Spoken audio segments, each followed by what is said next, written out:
Hello, everyone, and welcome to Nomadic Diaries. Today, this is a little episode of Sporadic Diaries, which is based on the National Podcasters Posting Month, NaPodPoMo, and this is just for the month of November. But these are evergreen. These are evergreen readings from Life in the Camel Lane, a book that I wrote and was published in 2020. This is just an excerpt talking about the beautiful life that we enjoyed and how much we enjoyed having family come to visit us, because we'd never had family come to visit us in any other place. And so it was thrilling to us that John's brother came and visited us, and we had the following adventures. So I just wanted to share a little bit of this on this month. Brothers, birding, and beauty. Rugged traditional carpets were thrown across the sand like large leaves. We sat facing the line where heaven and earth seemed to meet, while the setting sun floated downward like a giant hazy balloon. As it sank closer and closer to the horizon, I was entertained by the live and deeply personal falconry show going on around me. Sitting on the sand, watching the huge red sun dip below the horizon, I heard but two sounds. One was a distant bell attached to a camel heading for a makeshift wooden fence in the compound he called home. The other was a whoop, whoop of the lure line with a treat on it that was being circled by the Saudi falconers, with a falcon swooping past the lure at over 50 miles per hour. Falconry, training in the desert, a mystical pursuit with one of nature's fiercest and fastest creatures, bliss. Right there, right then, I felt like I was suspended somehow between two worlds. The bright new technical 21st century was clearly in evidence. Our falconry hosts had driven up in the most up-to-date and beautiful brand new Land Cruisers, fully equipped with sophisticated tech and telemetry systems for tracking the birds. These birds were valued at several $1,000s. One does not want to take a chance that they might just fly away. Drinking Arabic coffee, eating dates, cross-legged on those rough, hairy carpets, I found even breathing seemed to still, like life was happening in slow motion. I was struck by that feeling of weightlessness and timelessness, as though we could choose in that moment to leap backward to Muhammad's time 1,500 years ago, or forward to a distant and as yet undefined future. Very occasionally, we landed into an activity that embraced and even sought to bridge the 2 centuries we were living in. One of these experiences was a magical 10 days in November 2008, during my brother-in-law's visit to the kingdom. Rob Palmer is a world-renowned falcon photographer, and his visit revealed a window into the curious world of Arabic tradition and culture we were not even aware of. Rob was on a worldwide photography tour, taking pictures for Sky Hunters, a coffee table book on birds of prey. Prior to his arrival in Kingdom, he had visited Spain, Oman, Dubai, and Abu Dhabi to meet falconers and study their methods and traditions, including the birds' feeding, training, and flying exercises, which varied across the globe. When Rob asked to visit us, he also asked if we could arrange to meet some Saudi falconers. John's assistant, Mayesa, contacted 2 interested cousins to make the connections. John, Rob, and I now sat on rough mats, surrounded by 3 Saudi professionals and 7 hawks resting quietly on their sturdy perches, secured in the sand. I was surprised by the air of affection and honor the falconers extended the birds. After its hood was removed, each bird would be released for training using a lure, a small piece of meat attached to a leather cord. The birds would dive, dip, and maneuver at top speed to catch the lure, while the falconer's job was to assure that the lure was just out of their reach. After the training, the Saudis would carefully take their falcon onto their glove and feed them treats with the greatest affection. Falconry records in Arabia date to the 17th century BC, and the Arabic world has one of the largest communities of falconers anywhere. Falconry is a mix of sport, tradition, and cultural significance.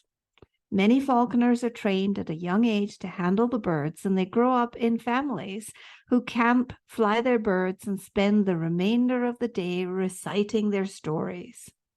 Falconry requires patience, flexibility, and a deep sense of relationship between the bird and the man, with a strong dose of modern day technology thrown in. One of the common denominators of the Saudi falconers we met was their excitement to share their sport and make us welcome. For many Saudis, it is an all-consuming lifestyle or an idyllic respite from busy Western workplace stress. Many executives working at high-level positions in corporations can be found out in the desert in the evenings and on the weekends, far away from the madding crowds, communing with nature and flying their birds. Sadly, it tends to be a masculine sport, and women do not tend to take an interest. However, there are plenty of female veterinarians and other professionals who support the sport. Saudi falconers are proud to personally demonstrate the dignity of their birds and the deep-seated traditions going back hundreds of years. They're normally willing to interact with expats to share their passion. Deirdre remembered an incident when her family was celebrating a Thanksgiving feast in the desert, dozens of miles from the compound. A small white Toyota pickup, commonly used for transporting camels, came bouncing across the horizon and joined the assemblage of vehicles around their encampment. 3 energetic young Saudi men sprang from the truck and proceeded to practice their English on the group while they offered a couple of falcons for inspection. They let the kids put on the falconer's gloves and hold the birds. Their willingness to share their novel gift was delightful. As an extra surprise, they returned the next day with the quintessential camel for the boys to ride. The Bird Hotel. Another gem of an experience occurred when Rob, John, and I visited the falconry store in Dammam. Finding the store, even with Saudi guides, proved challenging in the dark evening as we plunged down lanes, raced across parking lots, careening around the oldest and oddest parts of Dammam. Maesa came along for the ride, but chose to wait in the car. I imagine few Westerners had visited this area, and certainly the shop owners were unused to having a Western woman in the building. Tolerant and modestly welcoming as usual, they acknowledged my presence only with the slight lowering of their eyelashes. Rob and Maesa's cousins proceeded to have long conversations with the shopkeeper on the technology subjects of falconry. Rob naturally assumed the role of professor and technical translator for us. The shop was packed full to the rafters with falconry gear, hoods, gloves, and lures, telemetry, receivers, tracking devices, and high-tech transmitters. The reliance of the sport on a mixture of extremely high and low-tech equipment was fascinating. My gift, or bakshish, that night was a tiny handmade leather hood, beautifully hand-stitched, which even now I treasure. After visiting the store, we were driven to a dark, spooky compound. There were no street lamps, and it felt like a scene from a B movie. Our female guide again declined to accompany us into the compound. However, as usual, the Saudi fellows encouraged me to participate. I felt some reluctance, but armed in the ubiquitous abaya and headscarf, I took a deep breath and stepped over the threshold. I was instantly entranced by another world. Initially, it seemed dark and somewhat disorganized and dingy. It took a while for my eyes to adjust to the dimly lit, shadowy areas.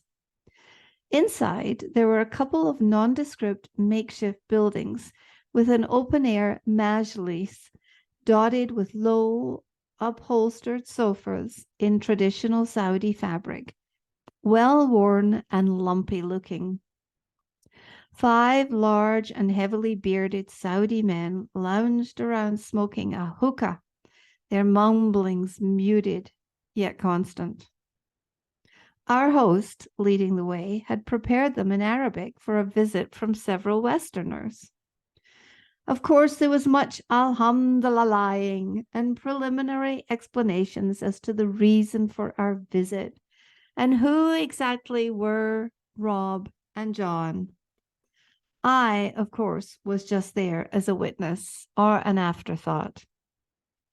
I assumed this was the equivalent of a pub in Scotland or Ireland, a third place where these people met and discussed their passion for falconry. I sensed a subconscious reaction to my presence, but as with so many of my interactions with the Saudis, not a single bit of body language was evident.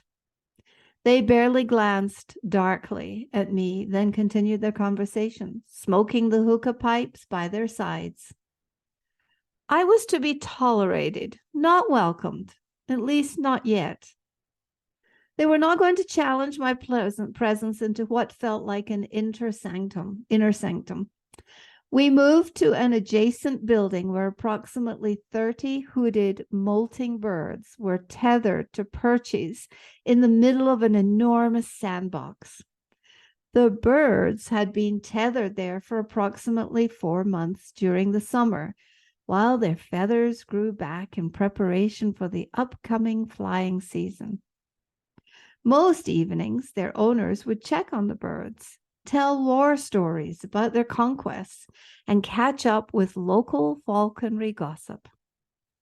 After some halting discussion involving translation by one of Maesa's cousins, everyone relaxed and started to become curious and ask questions. Rob's expertise on falcons, including names, details, and stories, carried us through the encounter comfortably. Ultimately, one of the bird owners warmed up enough to invite me to hold one of the falcons using a glove. The birds are highly intelligent. You can almost sense them sounding out feelers. Holding the falcon was easy. Being in such close proximity to Saudi men on their native turf was surprisingly unnerving and disquieting for me. I felt like an ugly interloper who had barged in on some sacred male ritual.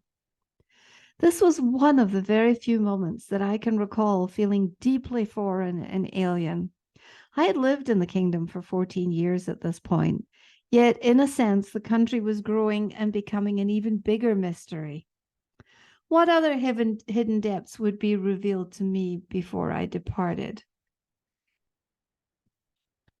Teenagers are teenagers the world over. In the middle of a bleak, barren, and uncompromisingly boring desert in Bahrain stands the Tree of Life, a 500-year-old acacia tree that issues its sprawling branches from the desert with a fierce determination. As the sun set the day we were there, the sky became hazier, a deep, fuzzy gray with a giant orange sun in the background.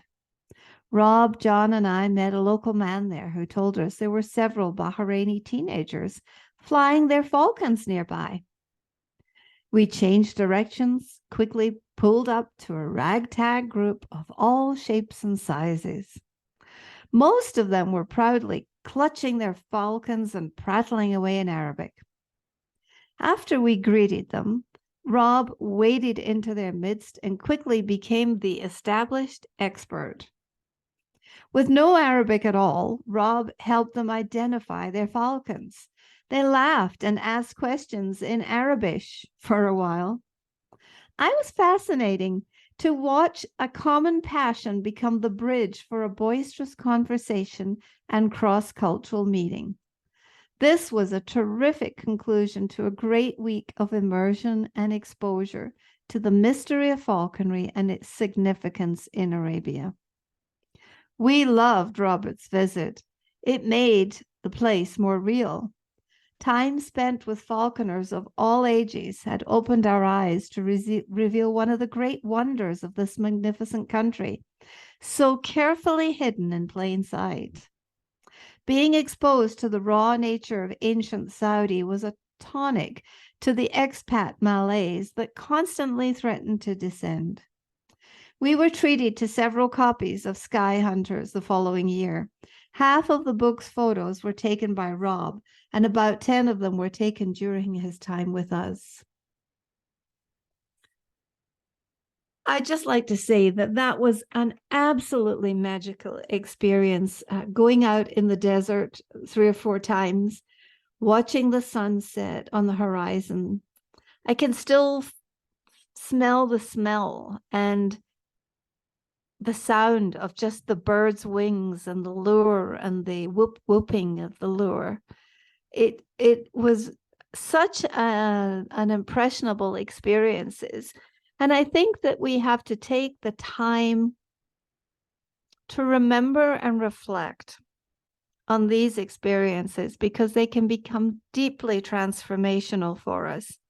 They change us at depth because they change our mindset and our thinking, but they also are lodged in our senses because I can recall the smell of the desert, the sound of the camel bell, the sound of everything that was happening, and the great delight in discovering that these Saudi professionals who appeared so Western during the day, spoke in English all the time, and then got out of their Western clothes, threw on their Arabic thobes, got in their very, very brand new, wonderful Suburbans, and headed out to the desert for such peace and quiet.